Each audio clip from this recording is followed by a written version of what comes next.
Cette vidéo a pour but de célébrer le plus tristement célèbre naufrage de tous les temps, le Titanic. Dans cette vidéo, nous allons voir comment le Titanic est rentré dans la légende.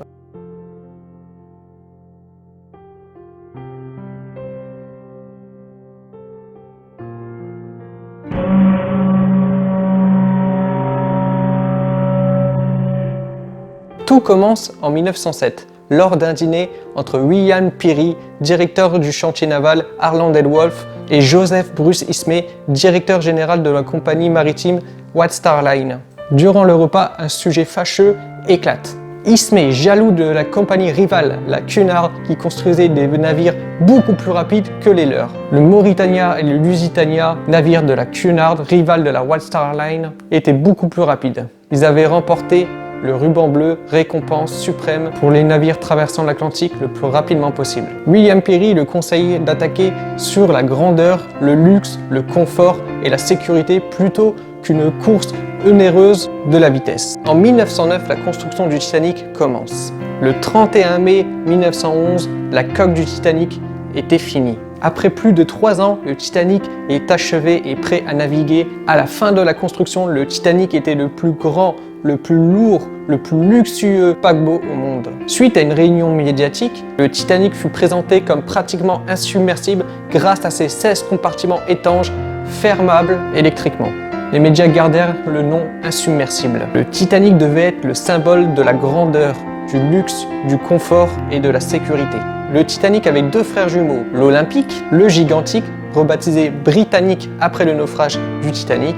Le Titanic embarquèrent les passagers les plus riches de l'époque, comme John Jacob Astor IV, Benjamin Guggenheim, ou comme les nouveaux riches comme Molly Brown. Mais c'est surtout la 3e classe qui fait marcher le Titanic économiquement. En effet, les émigrés quittaient l'Europe en direction du Nouveau Monde, l'Amérique, en quête d'une meilleure vie. Le Titanic part pour son voyage inaugural le 10 avril 1912. Il part de Southampton, fait une escale à Cherbourg, puis à Queenstown et se dirige droit vers New York. Mais le 14 avril 1912, à 23h40, le Titanic rencontre un iceberg. Malheureusement, 37 secondes plus tard, le Titanic frappe à l'iceberg du côté droit. L'iceberg provoqua de multiples fissures sur 5 compartiments. Mais le Titanic pouvait rester à flot avec 4 compartiments inondés, mais pas avec 5. Malgré tous les efforts de Murdoch, qui a essayé de faire machine arrière pour ralentir le navire, pour pouvoir avoir plus de temps pour tourner, mais cela ne suffira pas. Car le Titanic était beaucoup trop grand et surtout avait un gouvernail beaucoup trop petit. Le Titanic virait trop lentement et l'impact fut imminent. Suite à l'impact du Titanic contre l'iceberg, le capitaine du Titanic ordonne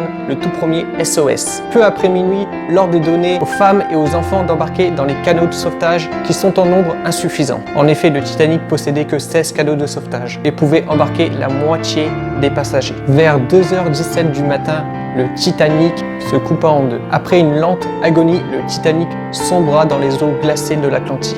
À 2h20 du matin, plus de 1500 victimes sombraient avec le Titanic. Des femmes, des enfants et surtout des hommes périrent dans les eaux glacées de l'Atlantique Nord. 700 personnes errèrent dans les canots de sauvetage en attendant d'être secourues. Le naufrage du Titanic fait d'elle l'une des plus grosses catastrophes maritimes de l'histoire en temps de paix. Le 1er septembre 1985, le Titanic fut découvert, gisant à plus de 3800 mètres de profondeur, au large de Terre-Neuve. Ce naufrage inspira James Cameron, réalisateur du célèbre film de 1997, Titanic, qui fut pendant plus de 14 ans le plus gros succès de l'histoire du cinéma. Encore à ce jour, en 2020, le film Titanic reste le 4e plus gros film de tous les temps. Nombre de projets sont en cours ou ont été en cours au fil de l'histoire. Mais est-il sage de construire un nouveau Titanic qui a fait plus de 1500 victimes? Dites-le moi dans les commentaires. Rappelons aussi que le Titanic a été créé pour montrer la domination de l'homme sur la nature. L'homme a été tellement arrogant, nous avons même entendu que Dieu lui-même ne pouvait pas couler ce paquebot. Mais c'est surtout